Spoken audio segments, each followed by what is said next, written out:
Hello everyone, welcome to the World Series of Board Gaming's How to Win series. Today we're talking about Dune Imperium, that one, by designer Paul Dennen, and we're going to give you all the tips that you need to learn to come out on top of Dune. And this one might be an important one, because we have seen Dune appear in our semi-finals in 2023. If you want to watch that game, you can check out the Dice Tower this Saturday at 3 p.m. It's going to be airing myself and designer Paul Dennen doing the commentary on that one. And it was the first World Series of Board Gaming final championship game. Hans emerged victorious, winning Dune Imperium for $25,000. So if you want to brush up on your skills and learn the ins and outs of Dune Imperium, well, that's what we're here for. And if you're interested in the World Series of Board Gaming, well, act fast, because we have a special offer happening right now that you need to know about.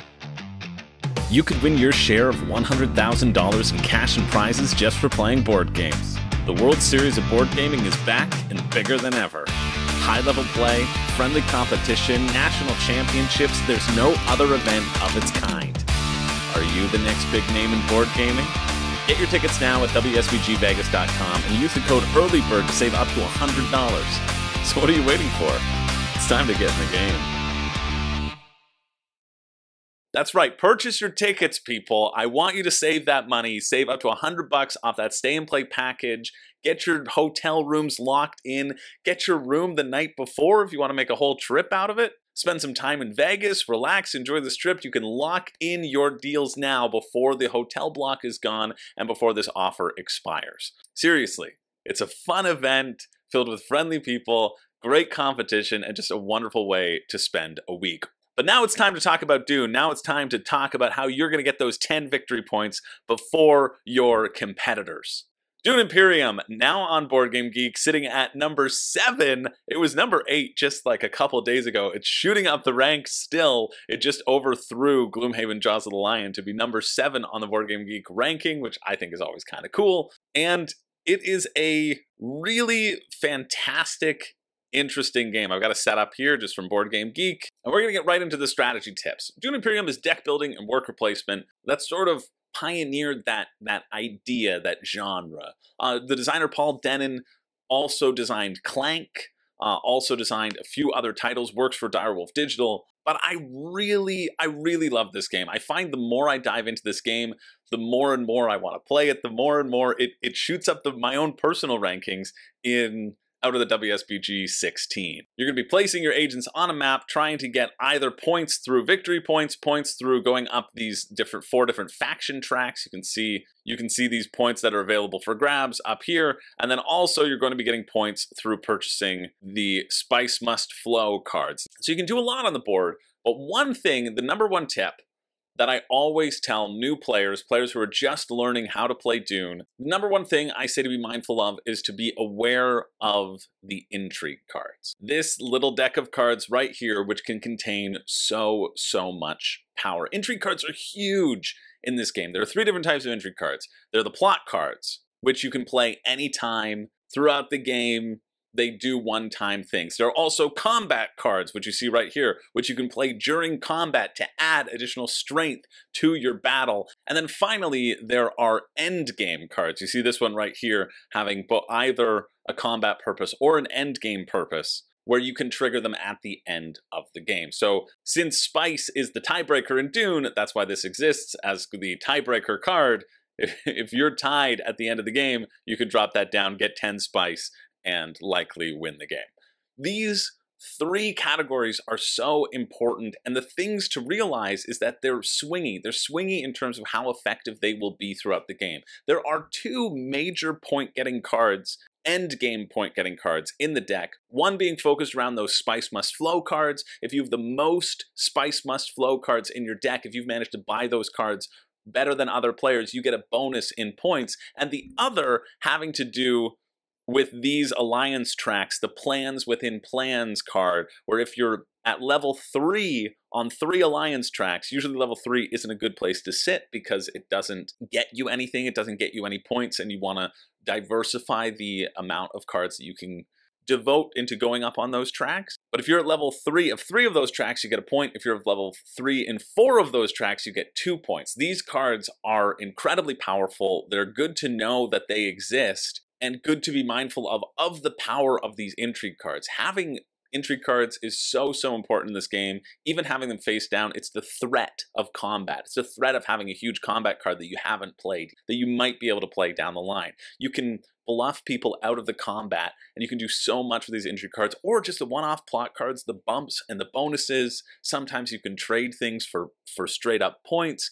They vary in the power and efficacy depending upon what strategy you're pursuing at the current moment, but they are always good. So don't neglect the intrigue cards. That's tip number 1. Tip number 2 is talking all about battle. These battles that are happening, we see the deluxeified Dune over here where you have all your little people rather than your little cubes. Let's get back to a battle with cubes for us plebeians. Right here, it looks like we have a 3-player game going on, but especially in a 4-player game, it also applies in a 3-player game, the idea of not neglecting the 2nd place or the 3rd place reward. Obviously, the 1st place reward is going to be good, right? It's pretty obvious it's going to be good. People going for 2 points out of 10, that's a fairly easy card to recognize the value of. But 2nd and 3rd place are often designed to be equally beneficial for the amount of troops that you have to spend on it. If you think of it like a bidding game, you are bidding on these rewards, right? You are expending troops, you're trying to bid the highest amount to get the reward that you want. But in many games of Dune, if people aren't interested in the battle or aren't willing to fight it out, just limping in with 1 troop and capitalizing on those little rewards and these cascading rewards can be very beneficial. And so not thinking about the battle rewards in terms of a all or nothing strategy, I think is very important to remember and to keep in mind for future games. Here, 2nd place gets 5 spice. You know what you can do with 5 spice? You get 1 more, and then you go to Highliner and drop 5 troops into the next battle and potentially win those as well, punting that down the line. Our next tip number 3, has to do with the market row and the construction of your deck. And it's pretty simple. The tip here is don't buy 1-cost cards. Now, this isn't a firm and hard rule. In fact, through doing the commentary with Paul, we did both the Ring final game where we saw the top Dune players compete against each other to win the championship Dune Imperium ring. It was a very exciting game to watch. And Paul and I did the commentary on it, and like I said at the beginning, the World Series of Board Gaming semi-final game is also coming out on Dice Tower this week, which Paul and I also got the chance to comment on and watch the strategies unfold and see the little mistakes that people might have made throughout the way. But in those 2 games, nobody bought a single 1-cost card. Not once.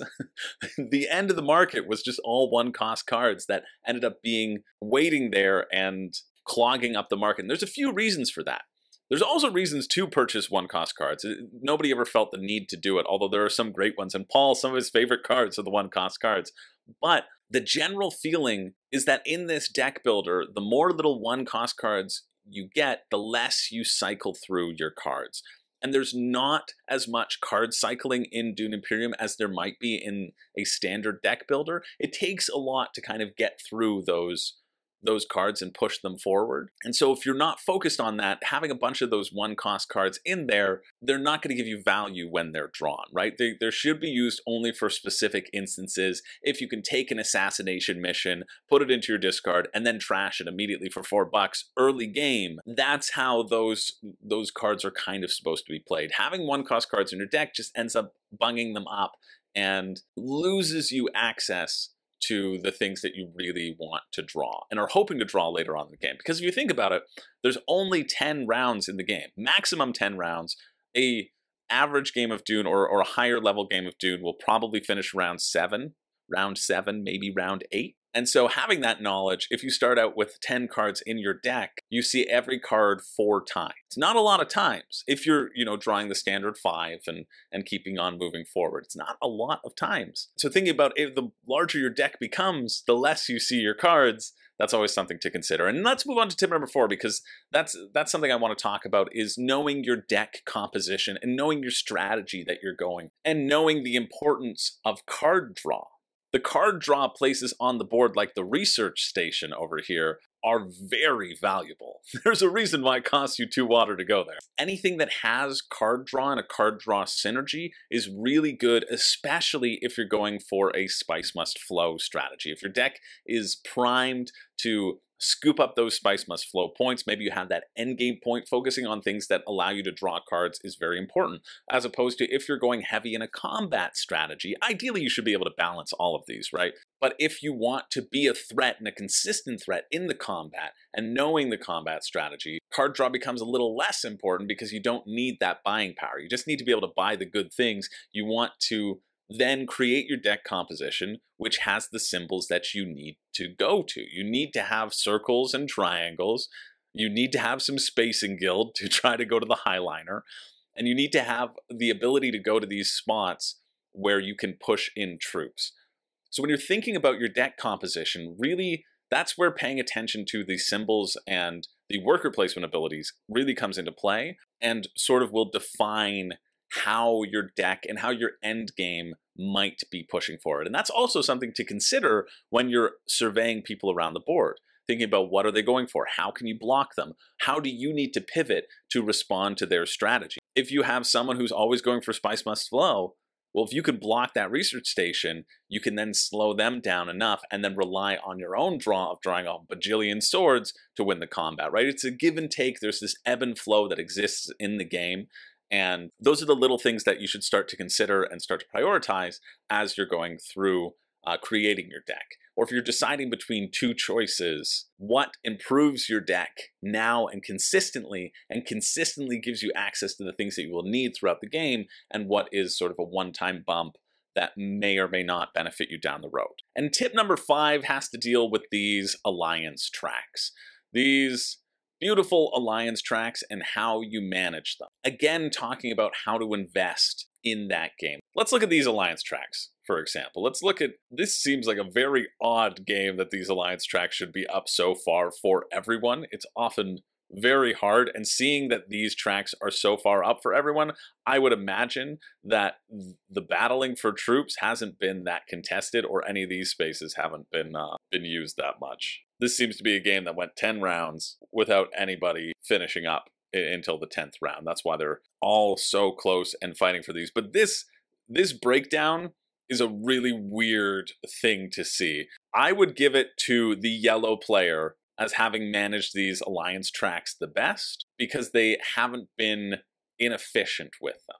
One of these players for sure, blue, the blue player for sure has the plans within plans intrigue card, and then the green player managed to get 2 alliance tokens, so that's not that bad. This is a very hard example for me to look at, and you should know why, because generally you'll prioritize 2 of these tracks. If you can get 2 alliance tokens, that's pretty good. 2 alliance tokens and then getting a point on the other 2 tracks is getting you 6 points. You can make up the other 4 through combat or through other things. That's a lot of points. That's a great outcome, especially in a 4-player game. But knowing when your opponents are going to try to take these alliance tokens from you is a big one. Knowing who is in competition, this is where knowing the structure of your other players and the other competitors around the table, knowing the structure of their decks is important, because you know what they have access to, and you know how much leeway you have to hold off on taking an inefficient move just to secure an alliance token. Sometimes you won't have to. If green, for example, knows that blue and yellow only have 1 emperor symbol in their deck, they only have 1 in their deck, it's through their diplomacy card. They haven't gotten any other Emperor track cards into their deck. They haven't gone to fold space that much, so they don't have the wild option, right? If you know that, then you don't have to worry about protecting this, and you can focus your efforts on places where you actually will benefit from the worker place. Same thing with blue here, same thing with green here, same thing with yellow here, right? There's all this in a game that's like this, which is very odd to see, let me reiterate, but in a game that's like this, it's close, right? There are people always breathing down your necks, and the swing, the big point swing that can happen here, if blue steals an alliance token from green, blue wins the game, right? If blue manages to play a power play here and go to Bene Gesserit, blue wins the game. because they take it away from green and they get themselves a point. These swings can be very, very important because Dune Imperium is such a swingy game. You can get 3, 4, 5 points in a turn, and it's not unheard of. You put down your 3 people to put yourself up on tracks to get 3 points, and then you win a 2-point battle. Easy. And then you buy a Spice Must Flow as well, 6 points in a turn, right? 60% of your total scoring goal. And then you reveal your end game goal, right? 8 points in a turn. You could have been sitting at 3 points and then shoot up right at the end if you set yourself up in this way. It's not absurd, and it's not unheard of. And so paying attention to the alliance track, managing how your opponents are playing in there to block spaces off from them, extending the lead early on so that it doesn't benefit them to try to catch up, like locking down one, getting to the 3rd spot of one of these tracks before anyone's moved on a track. That really disincentivizes people from going to those spaces later. And those are ways that you can be aware of the alliance tracks, recognize its power and potential, and use it to your advantage. So there you go. That's how you win Dune Imperium. Or at least are some tips to win Dune Imperium as well. I love this game. I think it is a really exceptional game that grows more and more interesting the more that I play it. I highly recommend, if you haven't checked it out and you like deck builders, you like deck building with added considerations. That's what I think this to be. You like deck building and worker placement, because I really find that these two go so hand in hand with both of those feelings of the game. People compare this game a lot to Lost Ruins of Arnak, which is also going to be in the World Series of Board Gaming 2024, and I vehemently disagree with that comparison.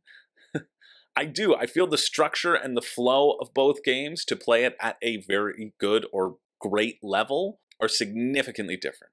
You might use similar skills, but the flow of both games are so different. It's not as simple as managing those cards. It's not as simple as it just being deck building and worker placement. There's a lot more to consider. And hopefully this video gave you some tips. If it did, share it amongst your friends. And hey, make sure to share as well that you only have 10 days until December 31st to get $100 off your stay and play ticket at World Series of Board Gaming.